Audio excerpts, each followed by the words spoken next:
आज हम सुनेंगे कहानी ज्ञान रंजन द्वारा रचित पिता। उसने अपने बिस्तर का अंदाजा लेने के लिए मात्र आध पल को बिजली जलाई।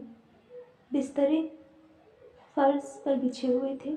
उसकी स्त्री ने सोते सोते ही बड़बड़ाया, आ गए, और बच्चे की तरफ करवट लेकर चुप हो गई। लेट जाने पर उसे एक बड़ी डकार आती मालूम पड़ी, लेकिन उसने डकार ली नहीं।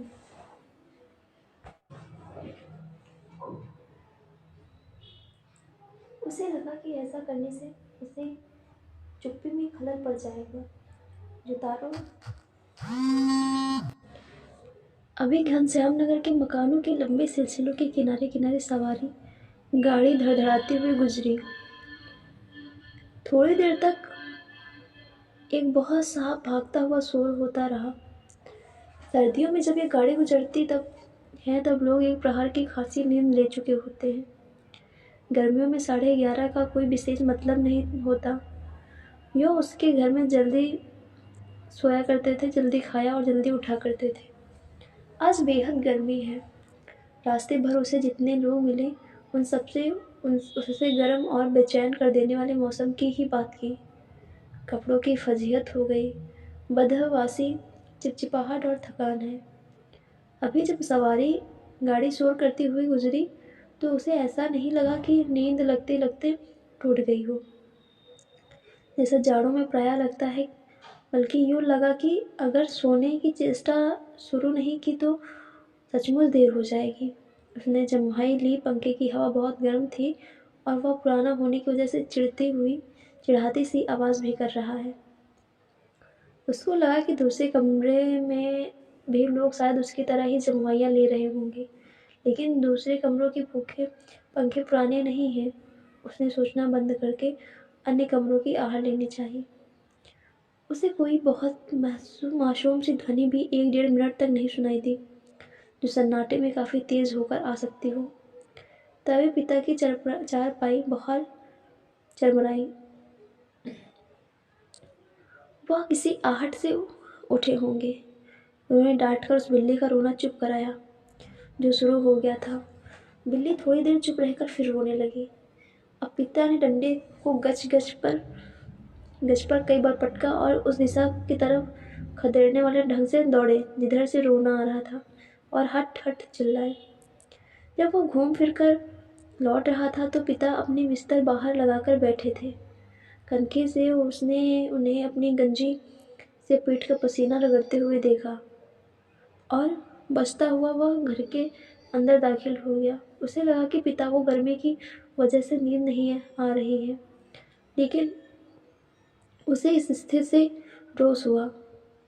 सब लोग पिता से अंदर पंखे के नीचे सोने के लिए कहा करते हैं, पर वह जरा भी नहीं सुनते।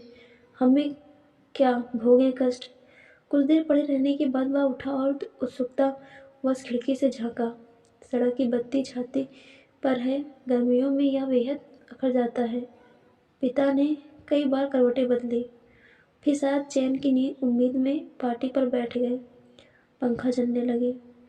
पंखे की डंडी से पीठ का वह हिस्सा खुजाते हुए जहाँ हाथ की उंगलियां दिक्कत से पहुँचती हैं। आकाश और दख्तों की तरफ देखते हैं। रिलीफ पाने की किसी भी बहुत हल्की उम्मीद में शिकायतें उगलते हैं। बड़ी गर्मी है, एक पत्ता तक नहीं डुलता।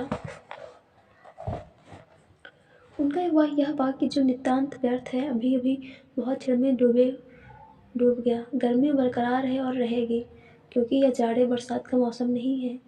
पिता उठकर घूमने लगते हैं। 1-2 या बार घर का चक्कर चौकीदारों की तरह हो आते हैं, ताकि कोई सेंध वेंध ना लगा सके।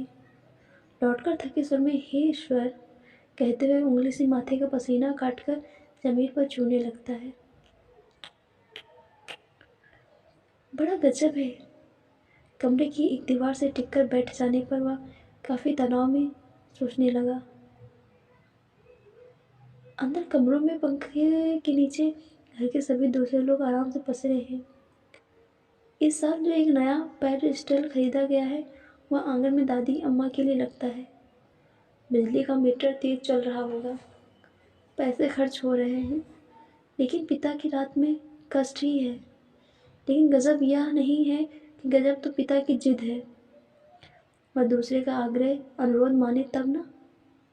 पिता नहीं, क्यों पिता जीवन की अनिवार्य सुविधाओं से भी चिढ़ते हैं। वह झल्लाने लगा।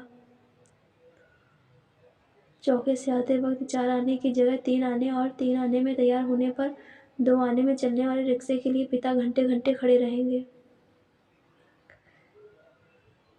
धीरे धीरे सबके लिए सुविधाएं जुटाते रहेंगे, लेकिन खुद उसमें नहीं या कम से कम शामिल होंगे। पहले लोग उन्हें काफ़ी चिरौरी किया करते थे, लेकिन अब लोग हार गए हैं। जानने लगे हैं कि पिता के आगे किसकी चलेगी नहीं। आज तक किसी ने पिता को वॉश बेसिन में मुंह हाथ धोते नहीं देखा। बाहर जाकर बगिया वाले नल पर ही कुल्ला दातुन करते हैं। दादा भाई ने अपनी पहली तनख्वाह में गुसल खाने में उत्साह के साथ एक खूबसूरत शावर लगवाया, लेकिन पिता को अरसे से हम सब आंगन में धोती को लटकाते लंगोटे की तरह बांधकर तेल चुपड़े बदन पर बाल्टी बाल्टी पानी डालते हुए देखा।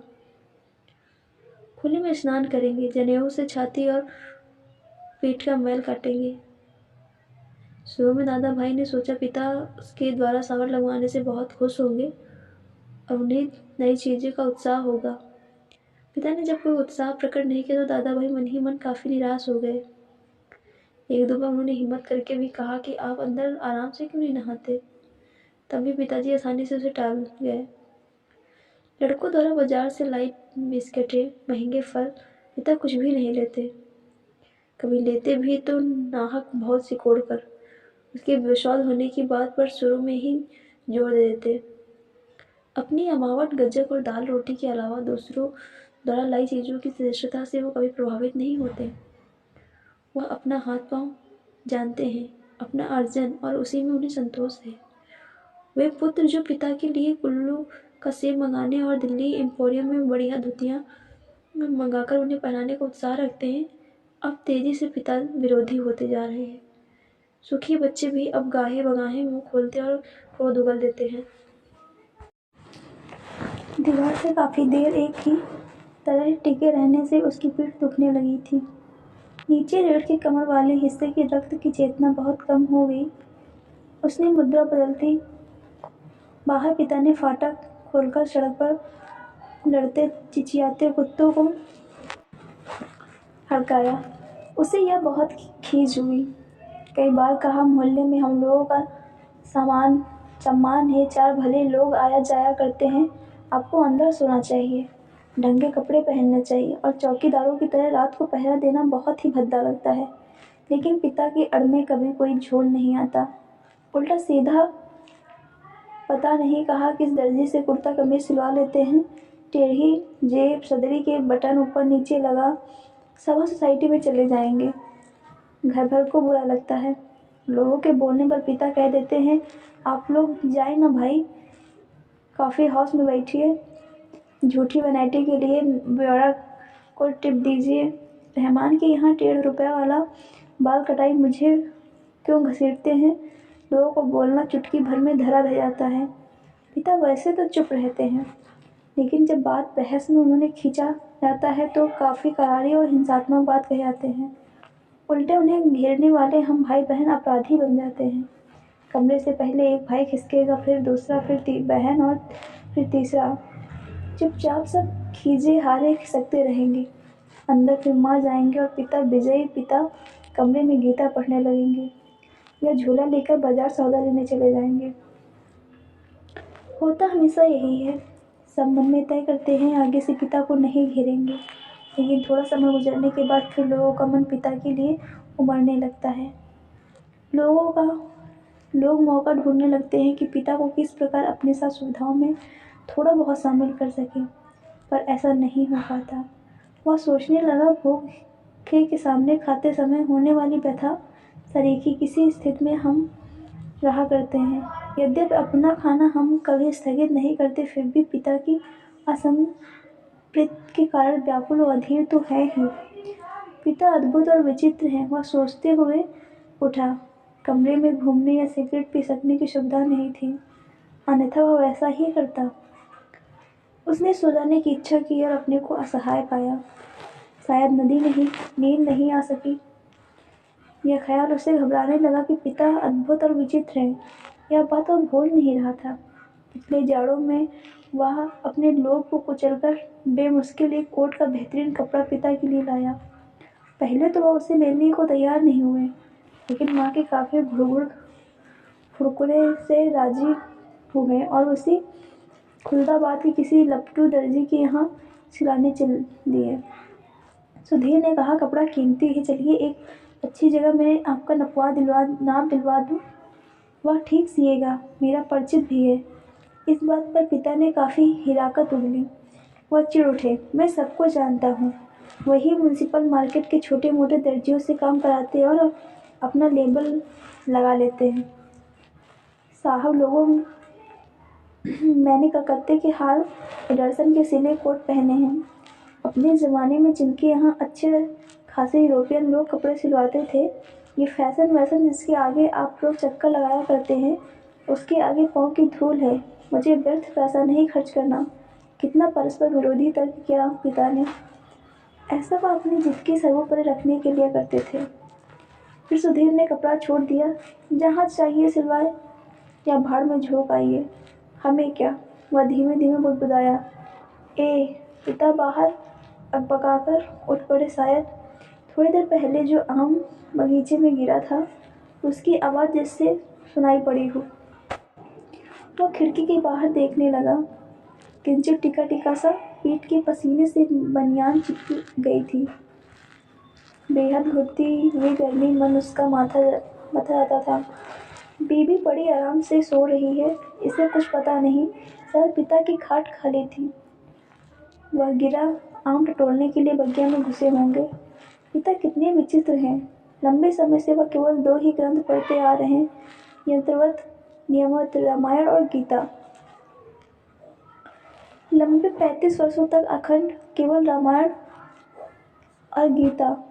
उसके पहले युवा काल में जितना कुछ पढ़ा हो, उन्होंने उसे कभी भयावह, कभी सम्मानजनक और कभी झूठ लगता।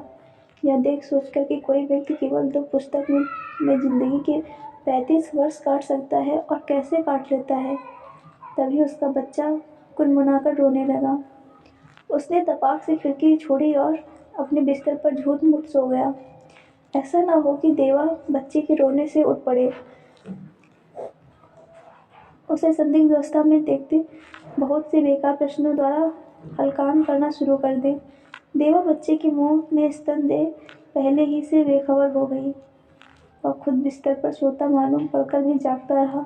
स्तन चूसने की चप चप आवाज़ आती रही और थोड़ी देर बाद बंद हो गई। उसने तय किया कि वह देवा के बारे में ही कुछ सोचे अथवा उसके शरीर को छूता रहे। उसने देवा के कोले पर हाथ रख दिया, लेकिन उसे तनिक भी उत्तेजना अपने अंदर महसूस नहीं हुई।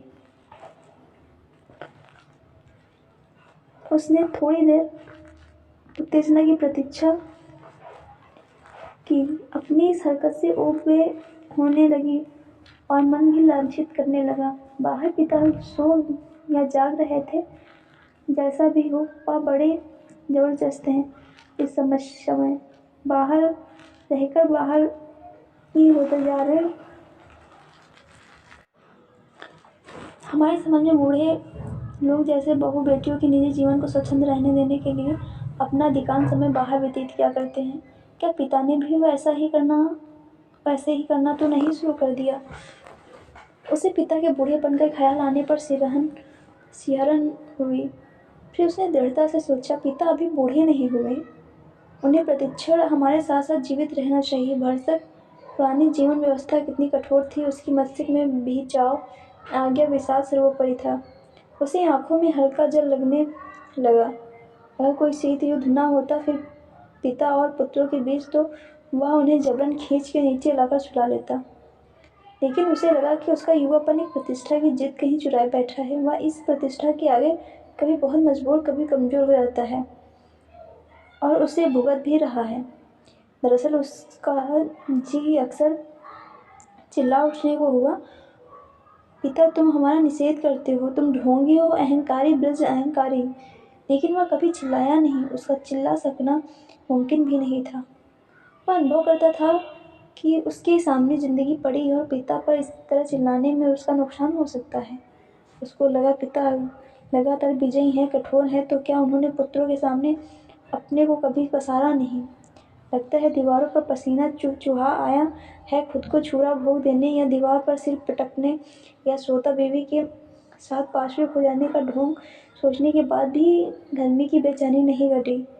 उसने सिर को बुलाना चाहा, लेकिन वैसा नहीं किया। केवल हल्के हल्के हाथों के पंजों से सिर के बालों को दबोचकर वह रह गया। मौसम की गर्मी से कहीं अधिक प्रबल पिता हैं।